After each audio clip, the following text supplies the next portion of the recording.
So you have learned that every object in JavaScript, except the root object, has a prototype or a parent.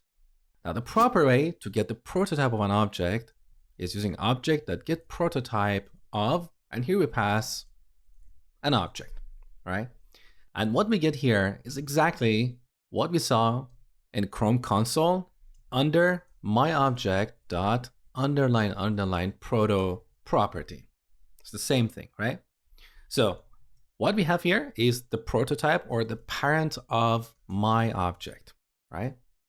Now, one thing you need to know is that constructors also have a prototype property.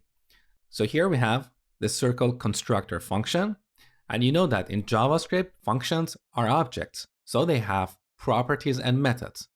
So here we can type circle dot. Look, these are all the properties and methods that are available in every function. So here's the prototype property. What is this? This is the object that will be used as the parent for objects created by the circle constructor.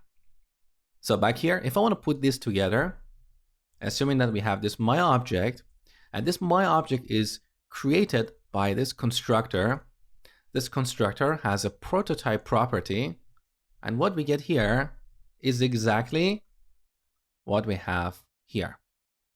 So the object that will be used as the parent for objects created by this constructor. Let me show you this in action. So I'm going to define an object, an empty object. This object has a prototype property, which is its parent. And you know that this is what we call object base, right? So we have these members like constructor has own property and so on, right? Now, you know that this object is created using the object constructor function, right? So when we use the object literal syntax, under the hood, that's translated to a new object, right? So that's our constructor. Now this constructor has a prototype property, and this is the object that will be used as the prototype for all objects created by this constructor. So look, this is our object base, right? So what I'm telling you is that both these are equal. The parent for this object and the prototype for this constructor.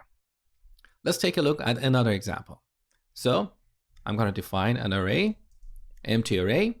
This array has a prototype, proto, and this is the object that includes all the methods that can be called on arrays, right?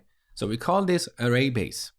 Now, when we use an array literal, under the hood, the array constructor will be called. Now this constructor has a prototype property which references array base, the same object, okay? Now finally, as one more example, here we have a circle object. Circle has a prototype. We call the circle base, which doesn't have anything specific here. It only has this constructor property. Now, we created the circle object using circle constructor. This constructor has a prototype property which returns circle base. So these two objects are exactly the same.